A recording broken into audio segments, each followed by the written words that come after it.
This is The Future Of, where experts share their vision of the future and how their work is helping shape it for the better. I'm Jessica Morrison. And I'm David Blaney.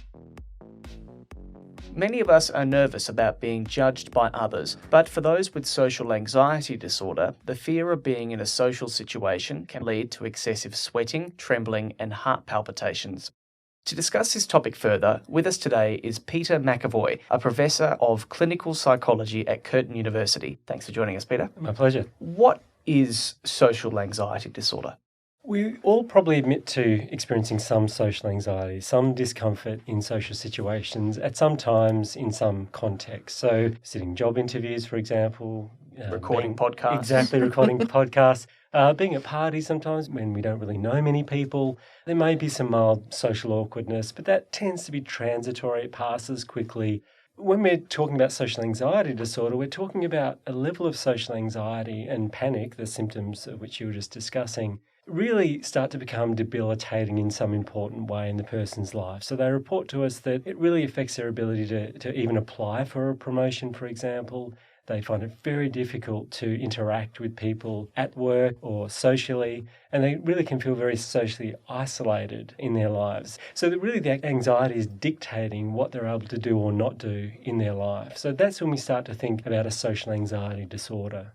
How many people have this disorder? Well, as I say, it exists on a continuum, so we all experience it to one degree or another. But when people start to say, this is actually severely affecting my life, and we're talking about social anxiety disorder, the best evidence we have suggests that about 8% of us in our lifetime will meet all the diagnostic criteria. So that's about 1.3 million adult Australians in their lifetime can expect to meet criteria. But really most people will meet criteria quite early in life. So half the people who do meet criteria will have already met it by the age of about 13. And half will meet it after that. But very few people will develop it after about their mid-20s. So usually it's present quite early. What would you say to someone if they said socially anxious people are just being shy? Well, certainly that's an element of it, shyness, but that's the milder end of the continuum. The sort of cases I was talking about before, when people tend to find themselves being a bit reticent to speak in social situations, but they're still able to go to those social situations. They're still able to sit the job interviews. They're still able to establish and maintain conversations and relationships. But when we're talking about social anxiety disorder, it actually debilitates them in all of those ways. So they're actually not able to certainly meet their potential in all those important life domains. It also makes them miserable. And also physical symptoms as well, as we covered at the start. Yeah, exactly. So, Dave, if I was to dangle you off the Narrows Bridge by your feet, your heart would be racing, you'd be sweating, you'd have this urge. I guess it would be. Yeah, you'd have the urge to get the hell out of there. And they're all the same symptoms that people with social anxiety disorder have in what most people would consider fairly mundane social interaction. So people with phobias of heights or snakes, imagine how you feel in the face of that object or that thing that you're terrified of. Well, that happens for people with social anxiety disorder in social situations. In the past couple of decades, it's now become much easier for us to communicate with one another instead of sending letters and using carrier pigeons and using ham radios and semaphores. We're now using mobile phones and computers over the internet, social networking sites and the like. How is this feeding into this? I think it can be a bit of a double-edged sword in terms of social anxiety. On the one hand, it's great at facilitating avoidance of real-world contact, and avoidance is one of the most critical maintaining factors for significant social anxiety. So if I fear negative evaluation and I never actually confront that situation, I never actually have the opportunity to learn, A, that it's far less likely that people are going to judge me than I think it is. B, even on the occasion that that does occur, it's not a catastrophe. It doesn't really need to make a huge difference to my life. And C, I can cope with that level of anxiety. So I never have the opportunity to learn those things. So my social anxiety, my social fears are going to maintain indefinitely. The issue with online communication is that it gives people a sense of safety, and we can think about it as a bit of a safety behaviour or a subtle avoidance behaviour, which can maintain then fears of actual face-to-face social contact. Now, the other side of the coin is that people with severe social anxiety aren't going to be interacting with people that often anyway. So at least it provides them with some social contact, some opportunity to experiment with sharing some of their ideas with other people and not getting negative feedback as a consequence. And also the online space gives people to learn that they're not alone. There are other people who are suffering from similar problems, and also to access online treatments, which are now are available and can be a really important first step to helping people better manage their anxiety. We're social beings, or so we're told by other people, ironically. Do we get the same benefit with social interaction online and digitally that we do face-to-face? It really is going to be individualised in that respect. Certainly we see clients who are terrified of interacting with social media. It's a very open forum in a lot of ways. So not only does the person you're posting to see it, but all your friends might see it as well. So there might be actually a lot more opportunity for judgment than just a one-on-one conversation. So that can actually lead to an increase in anxiety. But on the other hand, it can help to facilitate some degree of contact and some normalisation and validation of our ideas as well. So if we take a risk and post something and we don't get disapproval, then that may help us develop some confidence over time to do more of that, make more contributions, and then make the leap to face-to-face interactions. Thinking of social media, I'm going to take it a little bit further. Dating apps. I have a whole friend group now who don't meet people how I may have met my partner. Is that another facet to this that you're seeing? I don't necessarily see that as a problem. It's just another form of meeting people. As long as it makes it to that next step where you're meeting people face to face and they're able to have a real world connection, then that might be fine. Obviously, the digital connectedness is helping, but also causing some social anxiety issues. What are some new treatments that are being developed in this space? The main target for treatment is really targeting that avoidance behaviour in whatever form it comes in. And just about everyone we see has their own creative ways of avoiding their social fears from coming true, or they think they're avoiding their social fears from coming true. Whether they would come true, whether they're as likely as they think they are, it's a very different kettle of fish. And so treatment really is about helping our clients to engage with social context and directly test their fears. For some people who have a fear of digital social media, then it would be about confronting that situation, taking a risk and evaluating the results and the outcome, just a bit like a scientist really. What's my prediction? What do I need to do to test that prediction? What evidence would I need to observe that would support or not support that prediction, and then go out and do it? We can do what they're called behavioural experiments that we use. They're a core technique in evidence-based treatments for social anxiety. Sometimes it's about the probability of my fears coming true. So we might walk down the street and just see what proportion of people are looking at us or staring at us or completely ignoring us, because people with social anxiety disorder often believe they're the centre of attention. Or we might assess, well, what's the cost of drawing attention to ourselves? How much does it need to matter? In which case we have to draw attention to ourselves. So we'll go out in the street and we'll do stupid things like run around like planes or do cartwheels or just collapse on the floor inexplicably or take a banana for a walk down the street on an end of a piece of string. And just see how hard it is to draw attention to ourselves. And you might be surprised, but virtually no one pays attention to you, even when you do all those things. You know, we often do social anxiety treatment in groups, and people come back and they're just almost disappointed at how hard it is to draw attention on other people. It's like, my gosh, I'm not really the centre of everyone's attention. Actually, if I wanted people's attention, it would be extremely hard to get. People are caught up in their own lives and they're just walking to work or doing their own thing. They'll just walk around you, whatever you're doing, and just continue on. So we can test the cost, how much it needs to matter if attention is drawn to us. And it certainly feels extremely threatening to draw that attention to oneself if you're meeting criteria for social anxiety disorder, or even if you're not. But when people learn that their social fears very rarely come true, and even if they do from time to time, we all do silly things or make faux pas and are laughed at. You know, that happens for all of us. But we need to assess, well, how much does that really need to matter?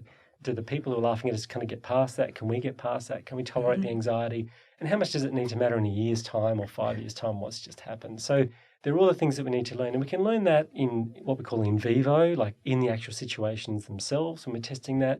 Certainly there are a lot of online treatments now that help to guide people through that sort of process. But one of the downsides to online treatment is that we're relying a lot more on people doing those things without the face-to-face support. And often at the beginning of treatment, this feels very threatening. The client really needs to be sold that this is going to be really helpful for them. Or why would they put themselves through that much anxiety at the outset? And I think a face-to-face clinician can really help with that. Well, that actually brings me just on to what I was about to ask. Traditionally, cognitive behavioural therapy, like you're describing, is typically done in a clinical environment, in an office somewhere. In the future, we're going to have like websites or mobile apps where this is all done, and does this produce the same results? Great question. The first thing I'd like to say is actually the best therapy is done outside of the office. So, yes, we will talk to the client, set up something that we think is important for them to do, but then we get out of the office and we actually do it. So those behavioural experiments, I'll go out with clients and I'll do them as well. I'll do those silly things and they can observe how people react to me. Then they'll do them and don't react. Yeah, exactly. And then they'll do them, and we'll just spend a lot of time doing these behavioural experiments because there's nothing like actually experiencing a lack of response from others, even when you do silly things. You can talk about it, but it doesn't feel real until you actually observe it. And do you find that the clients find it easier to do these things with you? Initially, absolutely. And our aim is to, as a therapist, to step back and let them take more control over that. And also between sessions, we set a whole range of homework tasks so that they can keep testing it without the therapist, because the therapist could become a bit of a safety behaviour as well, a safety signal. And, it's okay because you were there, but if, in which case I say, but what? That's a really important but. Let's hear about that, and then let's test it in that situation. And clients learn, it doesn't actually matter what context I do it in or who's around, same outcome. Really, no one cares that much about evaluating me at all. There's a lot of evidence now that the online interventions can be as effective as face-to-face treatment for some people, not for everyone, but people who are able to stick with it and are really very self-motivated, or people who can't access face-to-face treatment. So people in rural and remote areas or people who work full-time don't have easy access to face-to-face clinicians, then sometimes online is the best option for them. And treatments can be very effective, but dropout tends to be a lot higher because you don't have that accountability, if you like, and that person to check in and kind of support you. But you can get a lot of that with discussion groups and therapist guidance, either via the internet or via the telephone. So services like MindSpot, which is a national online assessment and treatment service, can provide that and has had really good outcomes. Virtual reality is another future direction for this area. There's been some early research creating a lot of these contexts and situations we've been talking about, very social situations, and through virtual reality receiving the intervention. So that would be very easy to disseminate quite widely as that technology becomes more widely used. So tell us about that. Very early days, is it? Yeah, it is quite early days with the virtual reality work. So what they would do is, I was talking before about going out in the street and doing silly things, but in virtual reality, you can create any context. So a context where you're giving a presentation to just a small group or a large group, and people are giving you negative feedback as well as positive feedback. So you could tailor the situation to what the client's fear is. Exactly. Is that like it? a virtual room 101. Exactly right. So we can create any context and the clients can then practice the skills with all that feedback and then redirecting their attention back to the task at hand, because often people with social anxiety are very self-focused. They're feeling so uncomfortable, so anxious that they're just so aware of their sweatiness and heart racing, and then they worry that people are noticing their anxiety and that feeds the threat of the situation. We can create all those situations and also teach them how to focus back on the task at hand, regardless of the context, regardless of the feedback they're getting back, and help them to manage their anxiety that way as well. We've spoken about treatment. How can communities work together to help reduce the prevalence of social anxiety? Look, that's a great question. If we think about some of the risk factors for social anxiety, but also psychological problems more broadly, then certainly there's a genetic load. We all are vulnerable to varying degrees based on our genes. If we have a close family member who suffers from social anxiety or an anxiety disorder, then we're more likely to have an anxiety disorder, but not necessarily, and that's a really important thing. A lot of parents feel a bit guilty if they notice their anxiety in their kids, but most anxious parents won't go on to have anxious kids. So it's not a foregone conclusion by any means. That is an important factor. We're all born with our own temperaments as well. So we all know, any of us have had more than one child, know same gene pool, same context, but very different personalities. So we all have different personalities that are varying in terms of our vulnerability to anxiety. So those factors really aren't necessarily that changeable per se, but certainly contextual factors or environmental factors, abuse of various kinds are going to have an impact. So how much do we focus as parents, blaming the parents on one, Do we focus on the need for our kids to have external validation or approval from others? Not to say it isn't important and that we do need to get on with people, but the degree to which we believe our children must have approval of others is going to be important. The degree to which we criticise them, that can turn into a bit of a monologue in their own mind that can then feed their expectations moving forward. Now, I'm not saying this to make parents feel guilty because we've all criticised our kids, we all criticise ourselves, but it's a matter of balance in that. And are we doing that to really help them, or is it from our own anxiety that we're doing too much of that? Encouraging our kids also to be pro-social and to interact with others. So if we're not giving our kids the opportunities to develop those skills, then they might be more likely to develop social anxiety. If there's someone listening who wants to address their social anxiety, may not tick all the boxes for social anxiety disorder, but they may notice a few of these symptoms, what's the first step they should take? If they did want to investigate treatment options, then certainly GP is a great first start. Just have a chat about your experience, your symptoms, and see what they offer. They might offer to refer you to a psychologist that can help you work through this process. The treatment's going to involve identifying the thoughts and beliefs you have and the predictions you're making about social situations, and teach you skills for helping to challenge some of those, reducing the avoidance so that you can directly challenge those fears. Strategies for challenging this self-image that we have about how we think we're coming across to others. It's going to be training our attention to focus back on the task at hand rather than being caught up with evaluation, and also some of the core beliefs about why are we assuming that we're likely to be criticised or that others are going to be so hostile and critical. They're the sort of things that you might explore. The online options are a great option. So as I mentioned MindSpot before, but there are others as well that can provide some information and support. There's a lot of online materials. The Centre for Clinical Interventions is a local service that has a lot of online materials for a whole range of mental health issues and social anxiety in particular. So there's lots of information that can help people learn about it, learn about the things that seem to maintain it, and also ways to manage it better. Okay, and that brings us to the end of our discussion. Thank you very much, Professor Peter McEvoy, for sharing your expert knowledge. And if you are concerned about anxiety, you may want to contact the Beyond Blue info line on 1300 22 4636 or by doing an online search for Beyond Blue. You've been listening to The Future Of, a podcast powered by Curtin University. If you have any questions about today's topic, get in touch by following the links in our show notes. Bye for now.